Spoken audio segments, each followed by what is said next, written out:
Oh, welcome back, everybody, to another episode of Secret Invasions. This time we're going to be covering episode 3. My name is Anthony Salic. Alright, guys.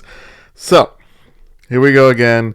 Secret Invasion, episode number 3. So we're finally officially halfway done with the series. And episode 3 continues off with last time. The whole thing of essentially it's a battle between Gravik and his scrolls versus Fury and Talos and their scrolls. So last week we ended up on the cliffhanger of meeting Fury's wife, who is revealed to be a scroll, and this time we get a little bit more information about that relationship.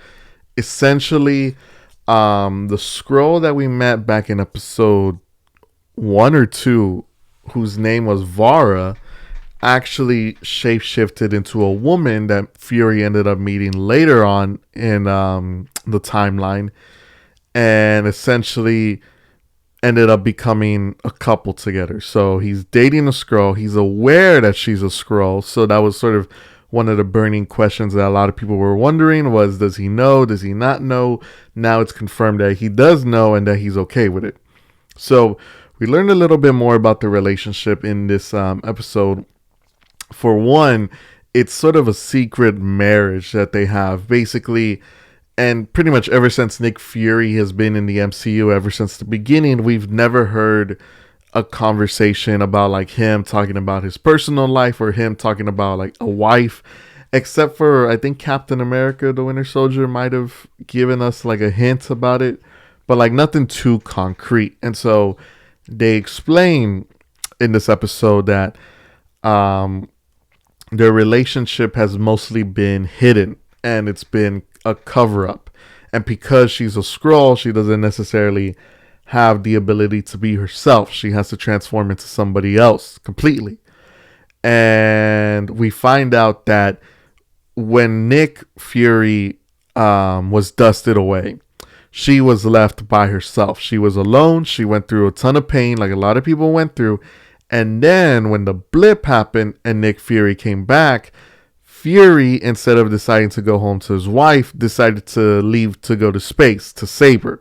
And ever since then, she's been dealing with this sort of emptiness, not just from the snap, but also from Fury's time in Saber, which, you know, we saw in Far From Home. We saw in this show as well. We're going to be seeing him more in the Marvels. So it's something that we've been sort of seeing how Nick has sort of pretty much given up on his Earth life and has instead been going out in space most of the time. So it has definitely affected his relationship when it comes to his Skrull wife on Earth.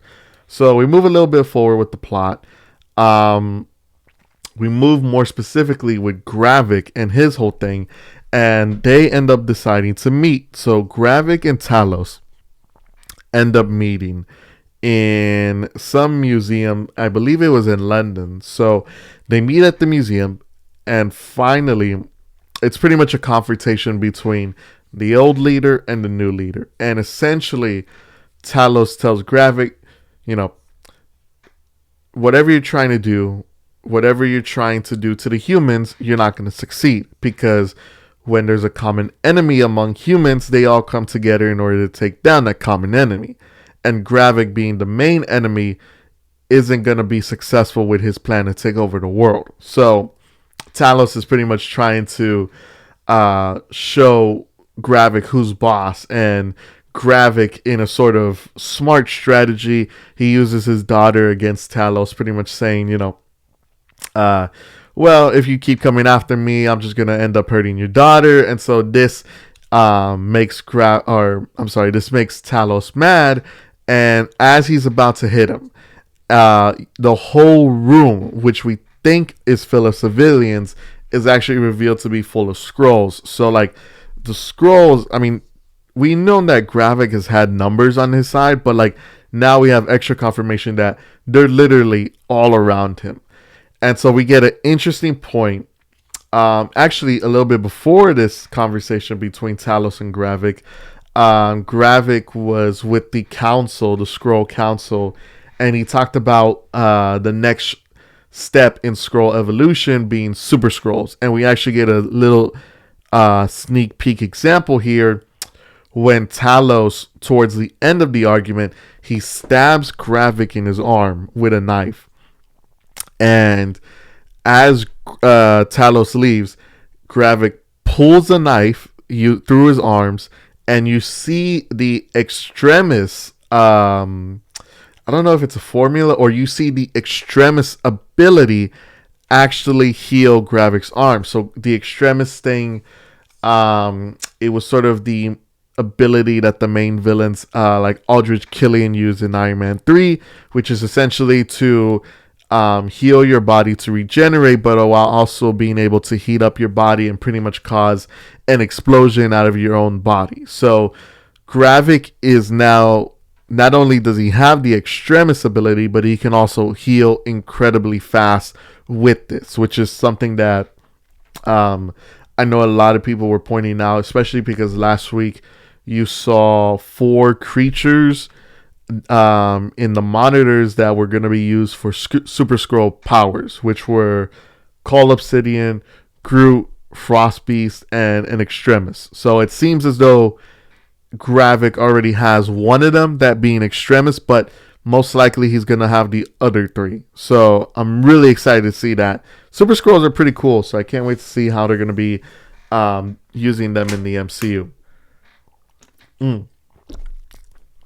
So we kick it off with the main point of this episode, which is Gravik is now trying to start a World War III, and he's going to start it with a nuclear sub attacking a United Nation airplane filled with important people. So his plan is to send Skrulls, who are copying some highly profiled military officers, and get them to shoot a nuclear attack on UN people. And we pretty much follow Nick and Talos trying to prevent this, more specifically by infiltrating an officer's house and trying to get him to deactivate the mission, or abort the mission, I'm sorry.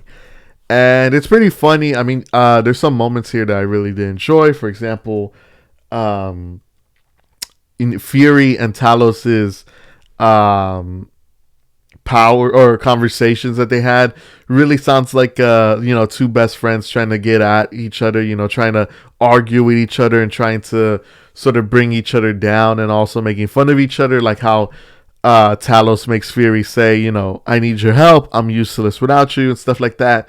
And Fury just sort of trying to make fun of Talos for not being strong enough to intimidate somebody. So it's really, really, really it's not the best comedy, but it really is funny when you really sort of look at it from a comedian's perspective. So I really did enjoy that.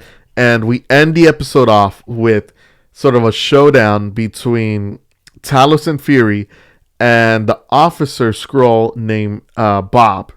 And so after a hostage negotiation between Nick and Bob, and involving Talos and their son, or Bob's son, they're able to successfully abort the mission and pretty much prevent the start of World War III happening, which is very interesting. And they also were able to do this with the help of Emilia Clarke's character, Gaia. So Gaia pretty much finally became a full-on traitor. She pretty much went into the Skrull hideouts where they were keeping all of the Skrulls hidden, or I'm sorry, all of the people that they were copying hidden, where they extract their memories. She was able to get the deactivation code, and they were able to prevent World War III from happening. The problem is that because Gaia now betrayed Gravik and his group, she is now a traitor. So at the end of the episode, we see Gravik confronting Gaia, Gravik being like, hey, you're a fucking traitor, now you gotta pay the consequences. And as Gaia tries to make her statement, Gravik shoots her, and she reverts back to a Skrull implying that she is dead. Now, there was some footage earlier that I saw. I believe in a couple of trailers where, like, more specifically, Fury and Fury and Gaia are interacting. So most likely, Gaia isn't dead. So I think it's gonna be very interesting to see where the plot's gonna go. I mean, I will say this: with only 3 episodes left, I cannot wait to see how the rest of the show is gonna carry forth, especially Talos's reaction. You know, him probably reacting to Gaia's death is probably gonna bring a lot of anger out. So hopefully we get to see a little bit of that next week.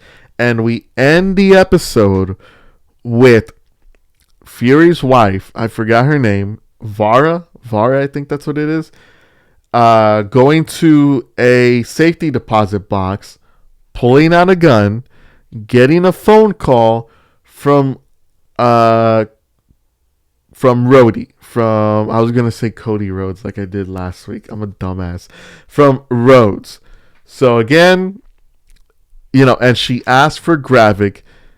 Rhodes ends up answering the call, and Rhodes is like, "Hey, meet me at this place. We gotta talk." So it seems as though Rhodes is in fact the Skrull. I mean, it is his voice, so I'm not 100% sure on that. But if they are going to go with the fact that War Machine is a Skrull, they have to be really careful with how they do that, especially when the swap happened. Because if you have Rhodes being a Skrull since Iron Man 3, then his whole character development since then has pretty much been a waste of time. More specifically, by switching Rhodes for Skrull at any point in time, after the point of swap, his whole character arcs become useless because it's not the real Rhodes. So we're going to have to wait and see. I am curious to see how they're going to go. We got 3 more episodes. So in 3 weeks, we're going to be done with this show. We still have the whole thing with Rhodes. We still have Gravik and his plans to start World War III.